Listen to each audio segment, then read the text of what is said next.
One way. Huh? Give me a name. Yeah. Victor Rykov.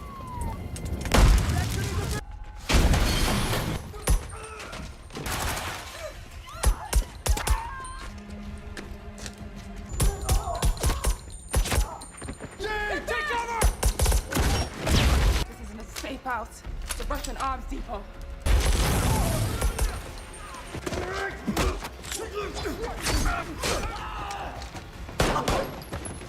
John Kelly returns home after another deployment, expecting a quiet transition into civilian life. A senior Navy SEAL with years of combat behind him, Kelly is thinking seriously about retirement. He has an offer lined up in private security, steady pay, predictable hours, and most importantly, time with his wife Pam, who is pregnant with their first child. For Kelly, the war finally feels like it might be over. That sense of normalcy doesn't last long. One night, while Kelly is downstairs listening to music through headphones, a group of armed men silently break into his house. He doesn't hear the mentor. By the time Kelly senses something is wrong, it's already too late. The attackers reach Pam first. When Kelly rushes upstairs, the house erupts into violence. Kelly fights with trained instinct, killing several of the intruders in brutal close-quarters combat. One man escaped, leaving Kelly badly wounded. Pam is dead.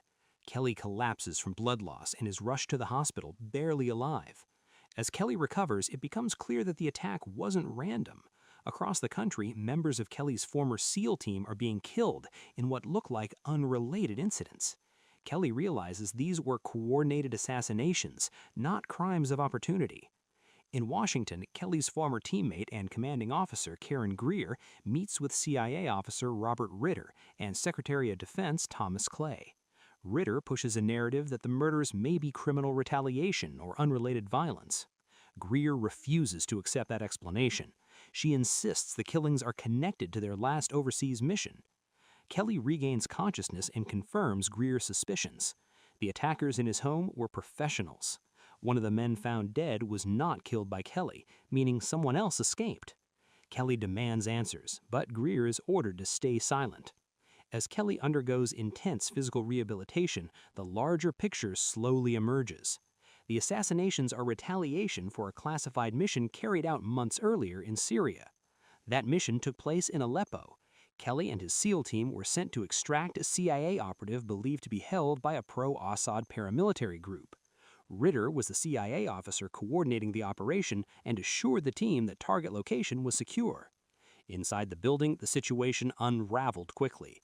The fighters weren't paramilitaries at all, they were Russian soldiers. The supposed safe house was actually a Russian arms depot. During the firefight, Greer fell through a damaged floor and became trapped behind enemy lines. Ritter ordered the team to abandon Greer and complete the extraction. Kelly refused. He stayed behind, fought through Russian troops, and pulled Greer out alive. The team escaped, but Ritter immediately ordered a missile strike on the site, destroying the depot and killing everyone left inside. The strike erased all evidence of U.S. involvement. Unbeknownst to the team, one of the Russians killed in Aleppo was the son of a powerful FSB official. Frustrated, Greer secretly gives Kelly classified information, risking her career. The attackers in Kelly's house entered the U.S. using diplomatic clearance issued by Russian official Andrei Vassiliev. Kelly now has a name and a path forward. Once physically capable, Kelly tracks Vassiliev down and confronts him in public. He forces Vassiliev to reveal the identity of the surviving assassin, Viktor Rykov, a former Russian Special Forces operative. After getting the information, Kelly kills Vassiliev and is arrested. In prison, Kelly notices something disturbing. The facility is filled with Russian mob figures who seem to be expecting him.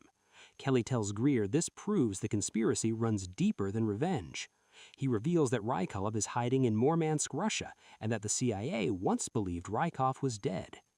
Kelly is temporarily released to join a covert mission to capture Rykov under the condition that he returns to serve his sentence afterwards. He joins Greer and a Black Ops team on a flight towards Russia, planning a high-altitude Halo insertion. Before they can deploy, their aircraft is attacked by a Russian fighter jet and crashes into the Barents Sea. Kelly dives back into the wreckage, retrieving critical equipment and a Zodiac boat. the surviving team reaches Murmansk and links up with Ritter, who claims he arrived separately. Kelly doesn't trust Ritter. He realizes Ritter was the only person connected to both the Aleppo mission and the suppressed investigation into Pam's murder. The team moves to intercept Rykov, but Kelly breaks off alone to confront him. Rykov claims he's a deep-cover CIA asset and explains his true objective, provoking a war between the United States and Russia through carefully planned attacks. Before Kelly can extract him, Rykov detonates a suicide vest, killing himself. Immediately, Russian police and snipers close in. The mission was a setup. American soldiers were meant to die on Russian soil to justify escalation. Kelly volunteers to stay behind and cover the team's escape, knowing his death can be officially denied. Badly injured, Kelly survives by stealing a police uniform and hijacking an ambulance. The CIA declares him dead. Kelly escapes Russia by sea. Back in Washington, Kelly kidnaps Secretary Clay and forces a confession.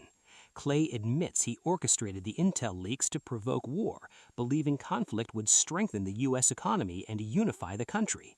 Kelly records the confession and drives Clay's car into the Potomac River, killing him. Greer helps Kelly disappear. At Union Station, Kelly receives a new identity, John Clark. 1 year later, Clark approaches Ritter with a proposal to form a multinational counter-terrorism unit, setting the foundation for what comes next. Thanks for watching. If you enjoyed this, hit subscribe and tap the bell icon so you don't miss our next video. See you next time.